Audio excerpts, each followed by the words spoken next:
Today, a temporary cut in the free printing lab hours, an update on the sex offender on campus, and UNF students getting a chance at some unique research. That's all coming up right here on Spinnaker News.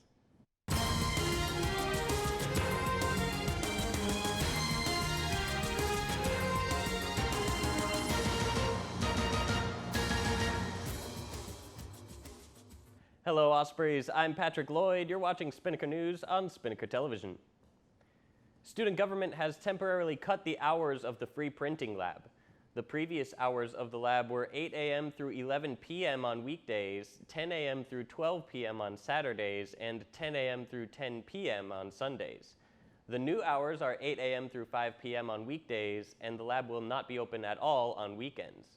According to an emailed statement from SG's Gracie Lepresti, the changes were made because students were abusing the lab by printing thousands of pages late at night. She also said that the change in hours is temporary, but she did not give a specific date for when the hours will be extended again. The known sex offender who was spotted on campus less than 2 weeks ago has been arrested. However, it wasn't in Jacksonville. It was in the small town of Fairborn, Ohio. Joseph Cecil Jordan was spotted at UNF near a women's bathroom on September 14th. 2 days later, JSO reported that he was also seen pleasuring himself at a Jacksonville yoga class. According to Miami Valley Jails, Jordan was arrested on Monday in Ohio for public indecency. For more on this story, you can check out unfspinnaker.com. And yesterday, UNF students got a chance to watch and participate in necropsies performed on 3 different species of sea turtles at UNF's necropsy lab. Dr. Daniel Moon with the biology department gave the Spinnaker an inside look. What we're seeing today is a necropsy on 3 different species of sea turtles.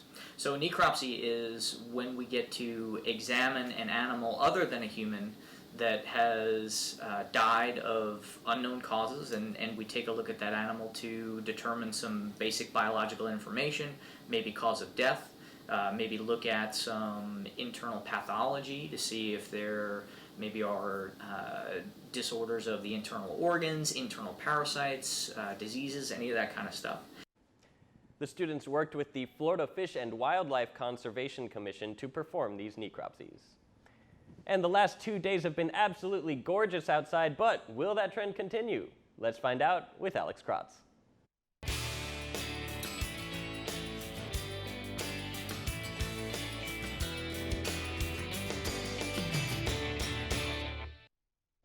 Good morning, Ospreys. I hope you're all excited for this upcoming weekend because it's time to kick back and relax.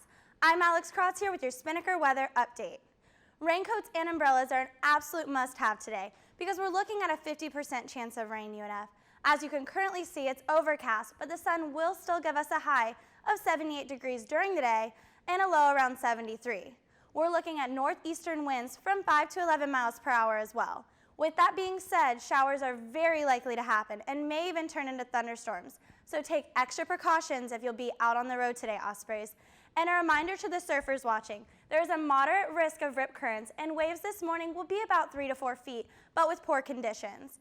But this weekend, don't expect the rain to stop. On Saturday, we're looking at a 60% chance of rain throughout the day and into the night. And on Sunday, there's a 50% chance of rain.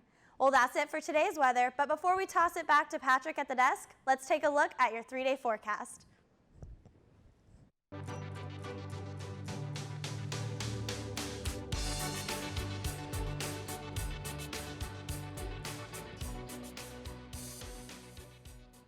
Thanks, Alex. There's a lot of UNF sports action this weekend. For more on that, here's Brandon Thigpen.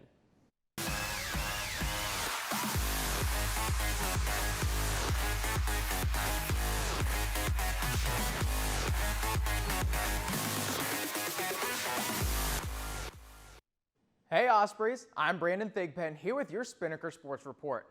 This weekend has plenty of Ospreys in action.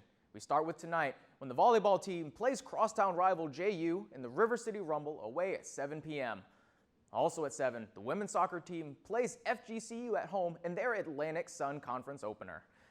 On Saturday, the men's soccer team plays their A-Sun Conference opener at Stetson starting at 7 p.m. Then on Sunday, the women's soccer team takes on Davidson at home at 1 p.m. Finally, the teams in action all the weekend are the tennis teams. The men's team travels to Tulsa, Oklahoma for the ITA All-American Championships, while the women's team travels to Orlando for the UCF Fall Invite. That's it for sports today. Patrick, back to you. Thanks, Brandon. Well, that is all the time we have for you today on Spinnaker News, but for more on the stories reported today and other stories, you can check out unfspinnaker.com.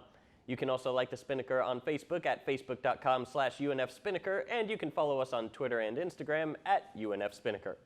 For Alex Krotz and Brandon Thigpen, I'm Patrick Lloyd. Have a great day, UNF.